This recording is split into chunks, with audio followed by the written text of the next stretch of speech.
নির্বাচন কমিশনের নির্দেশনায় আজকে থেকে 10 জানুয়ারি পর্যন্ত মোতায়েন থাকব। 7 জানুয়ারি নির্বাচন হবে না। এবার আওয়ামী লীগ ও বিএনপির সাথে আলাদা আলাদা বৈঠক করেছে ইউরোপীয় ইউনিয়নের নির্বাচনী বিশেষজ্ঞ প্রতিনিধি দল। আগামী 7 জানুয়ারি দেশে কোনো নির্বাচন হবে না।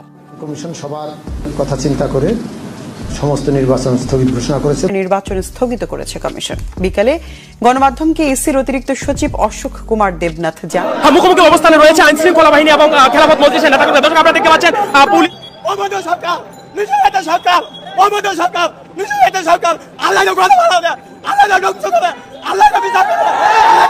7 তারিখে নির্বাচন হইব না, এটা নির্বাচন হইব না। প্রিয় দর্শক, এইমাত্র পাওয়া নতুন খবর, 7 জানুয়ারিতে নির্বাচন হচ্ছে না। ঠিক এমনই সিদ্ধান্ত দিয়েছে ইউ এর প্রতিনিধি দল। তারা আওয়ামী লীগ এবং বিএনপির নেতাকর্মীদের সাথে স্বতন্ত্রভাবে বৈঠক করে এমন সিদ্ধান্ত দেওয়ায় সবাইকে রীতিমতো অবাক করে দিয়েছে। এদিক দিয়ে মাঠে নেমেছে বিজিবি। হ্যাঁ প্রিয় দর্শক, বাংলাদেশের 7 জানুয়ারির নির্বাচনকে কেন্দ্র করে সারা বাংলাদেশে একেবারে টান টান উত্তেজনা বিরাজ করছে। প্রিয় দর্শক, 7 জানুয়ারিতে নির্বাচন হবে কি হবে না সেই তথ্য আমরা শুনবো। তার পূর্বে বিজিবি কেন নেমেছে, তাদের কি উদ্দেশ্য, চলুন আমরা বিজিবির মুখে অতি সংক্ষেপে তাদের বক্তব্যটি শুনে আসি। আমরা নির্বাচন কমিশনের নির্দেশনায় আজকে থেকে 10 জানুয়ারি পর্যন্ত মোতায়েন থাকব। প্রতিটি জেলায় এবং প্রতিটি জায়গায় আমাদের বেস ক্যাম্পের মাধ্যমে মোবাইল স্ট্রাইকিং ফোর্স হিসেবে আমরা কাজ করব। এই মোবাইল স্ট্রাইকিং ফোর্সগুলো যে কোনো ধরনের পরিস্থিতি হ্যান্ডেল করতে সক্ষম এবং নিরাপত্তা নিশ্চয়তা কল্পে আমাদের মোবাইল পেট্রোলগুলো কাজ করবে। আপনারা যে টহল দিচ্ছেন, আপনারা কি মনে করছেন নির্বাচনী পরিবেশটা কেমন বা কোনো প্রতিবন্ধকতা পেয়েছেন কিনা?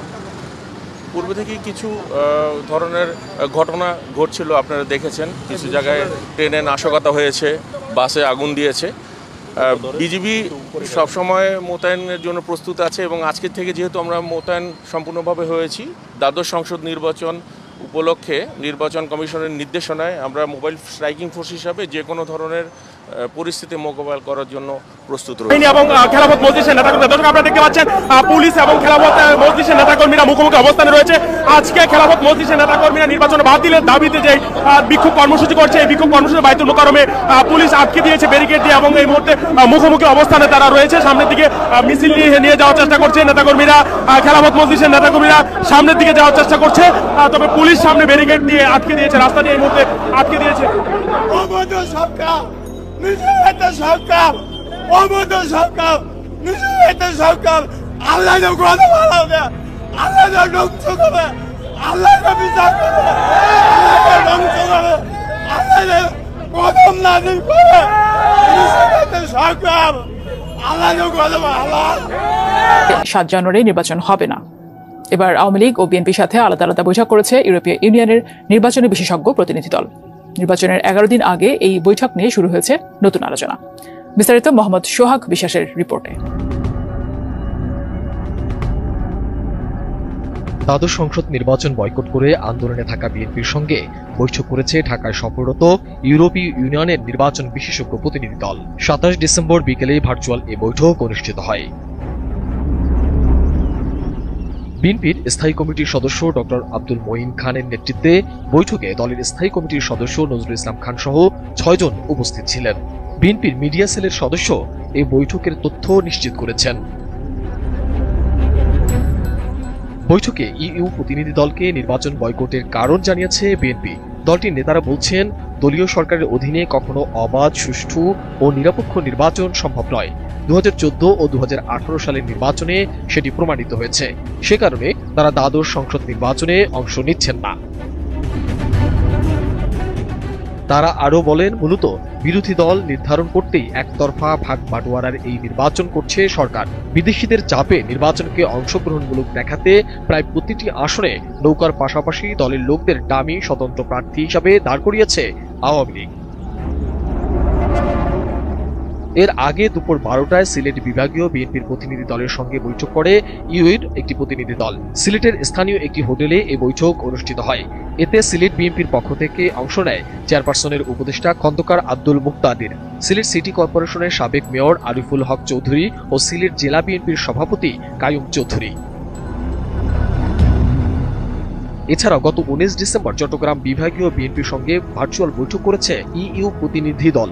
ওই বৈঠকে বিএনপি চেয়ারপারসনের উপদেষ্টা ও চট্টগ্রাম উত্তর জেলা বিএনপির সভাপতি গোলাম আকবর খন্দকার উপস্থিত ছিলেন। এদিকে পররাষ্ট্রমন্ত্রী ডক্টর এ.কে আব্দুল মোমেনের সিলেটস্থ বাসায় হাজির হয়েছেন ইউরোপীয় ইউনিয়নের বিশেষজ্ঞ প্রতিনিধি দল।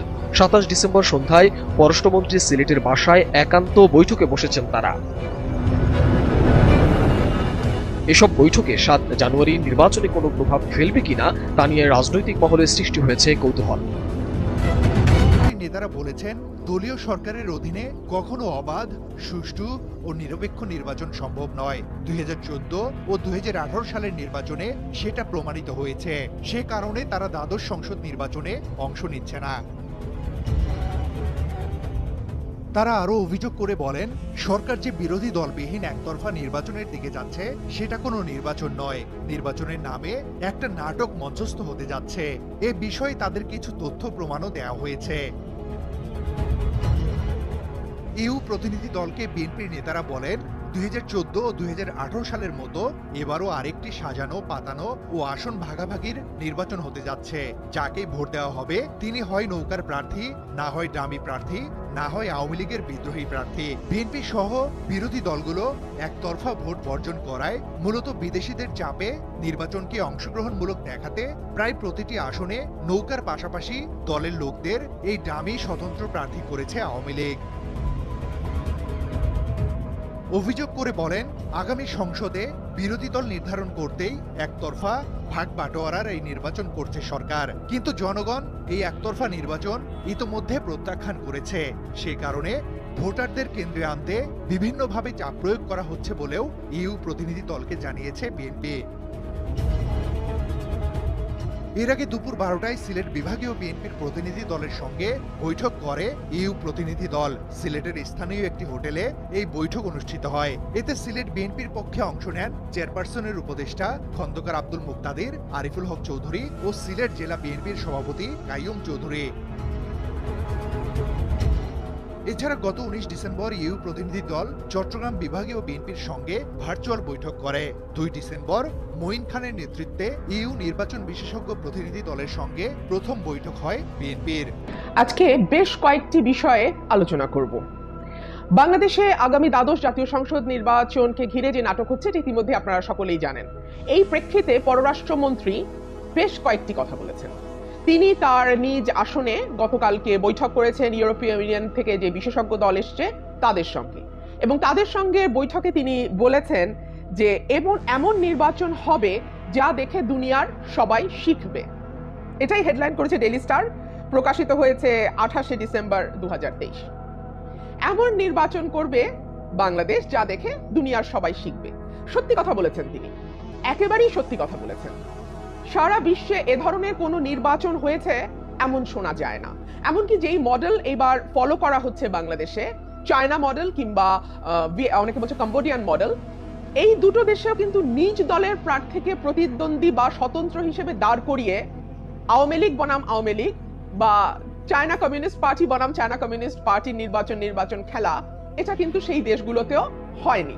সুতরাং এটি এমনই একটি অভূতপূর্ব নির্বাচন যেটি দেখে বিশ্বেও শুধু তাক লাগবে তা না, এই ধরনের দেশ যারা আছে, যারা আসলে মানে একক দল হিসেবে, এক নায়কতন্ত্র হিসেবে ফ্যাসিজম প্রতিষ্ঠা করবার একটা মানে চর্চা হিসেবে বাংলাদেশকে একটি চমৎকার মডেল হিসেবে নিতে পারে। প্রিয় দর্শক, যারা হাতে সম্পর্যন্ত ধৈর্য ধারণ করে আমাদের সম্পূর্ণ ভিডিও দেখছেন, আপনাদের সকলকে জানাই আমাদের পক্ষ থেকে আন্তরিক শুভেচ্ছা ও মোবারকবাদ। 7 জানুয়ারি নির্বাচনের ব্যাপারে আপনার কোনো মতামত থাকলে অবশ্যই কমেন্টে আমাদেরকে জানান যে এই নির্বাচনে সত্যি কি হবে কি হবে না। প্রিয় দর্শক, সকলে ভালো থাকবেন, সুস্থ থাকবেন, দেখা হবে, কথা হবে পরবর্তী কোনো ভিডিওতে। আসসালামু আলাইকুম রহমতুল্লাহি ওয়া বারাকাতুহু।